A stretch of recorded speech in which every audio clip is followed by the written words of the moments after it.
Hi, I'm Brenda Walton. I'm a licensed designer for Sizzix. My mother was an immigrant from New Zealand, and it was really interesting growing up with her because she had a different perspective on everything. Everything about American culture was new to her, and so it was kind of interesting looking at the world through her eyes. And she taught us to think differently and to not be like everybody else. And I think it really had a profound effect on all of us as children.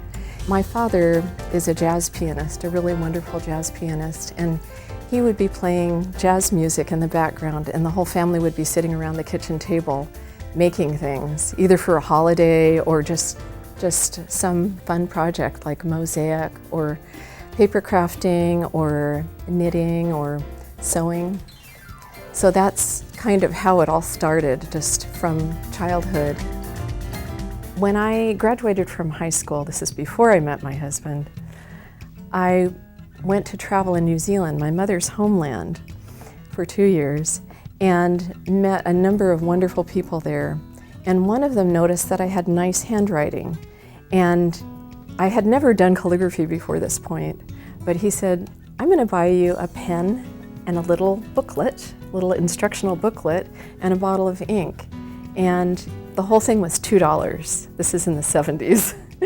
And I said, "Great." And I had all the time in the world and just sat and wrote in my journal in italic calligraphy. And it was a great way to get started. And when I came back to the United States and reunited with my husband, started taking calligraphy classes. And this is just an example of incredible serendipity because my aunt in New York sent me an article from the New York Times, and the title of the article was, "I stayed in a monastery and learned to write," and it was an English monastery. And so Doug and I looked into this opportunity, and it was a series of classes that take place in monasteries, and you learned all the classic hands of calligraphy and study illuminated manuscripts.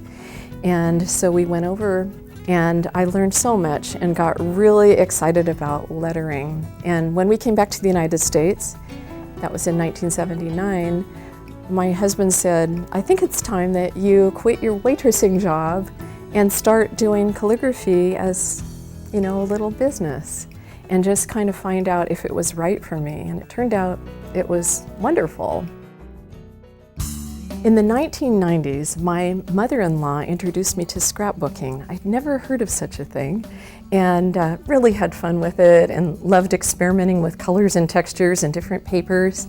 And then later, much later, just a few years ago actually, a friend recommended that I look into working with Sizzix. And so to segue into die cutting just opened up a whole new world for me. About 15 years ago, my husband and I built a studio that was attached to our home, which was really a wonderful thing because now we've got a large room where I can really spread out and see what I'm doing and have inspiration boards and all of the things that inspire me around me. And so it's a wonderful workspace. And the way that I usually work is get up late because I am an artist, so that means I stay up late. And then I usually begin by sketching and just looking at my doodles that I've done, and that's how my whole creative process begins, with something small and non-committal, and then I work out from there. And it works really well for me. It's exciting to see ideas develop, and I look forward to every day in the studio. I wake up excited. Traveling has really been an important influence on my work. And my husband and I have traveled all over the world. Ever since the time that we got married, we've been traveling. I really encourage anyone who has the opportunity to travel, just to get out of your normal everyday routine and experience someone else's perspective, I think is really, really valuable. And not stay in a bubble when you're traveling, and have adventures. Another great source of inspiration for me is crafting with my crafty friends. And it's a group of 6 women, And we meet once or twice a year and we craft for 4 days straight with very little sleep thrown in there. Each one of us brings a project to this crafting retreat. And we spend the 4 days beginning and finishing all of these different crafts. And we've painted, we've done jewelry soldering, we've made little coin purses, we've done a lot of embroidery. And I just find it really, really helpful to me as an artist. And I would encourage anyone to start a group like this.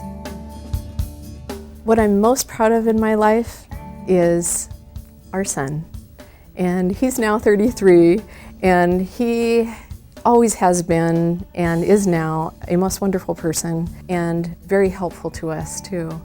And so when my husband and I are working together, making decisions about our business, our son is involved as well and just really helps us in every way. One of the best pieces of advice that I got for being a creative person is from my friend Melissa Neufeld, who is really my crafting mentor. She is an awesome creative person who thinks in a way that I've just never observed this before. And she said to me, "Brenda, be bold with your work because it's the only way that you can really learn." And I think what she means by that is taking chances and doing things differently and kind of going out on a limb and doing something that may be a little bit scary. It's just paper. She said, you can always do it over. I think a lot of people put too much pressure on themselves to be perfect or make something in a certain way that is like the sample they saw. And it's just so liberating to not care and just do something that expresses yourself and that you think your friend would love. My father used to play this beautiful song on the piano. It's one of the old songs, and it's called "Make Someone Happy." And the words go, "Make someone happy and you will be happy too." And that's what I think of when I'm doing my work, that it's just all about sharing the joy that you feel. And just think of it in that way, that it's a gift that you're giving and the recipient is really going to be blown away.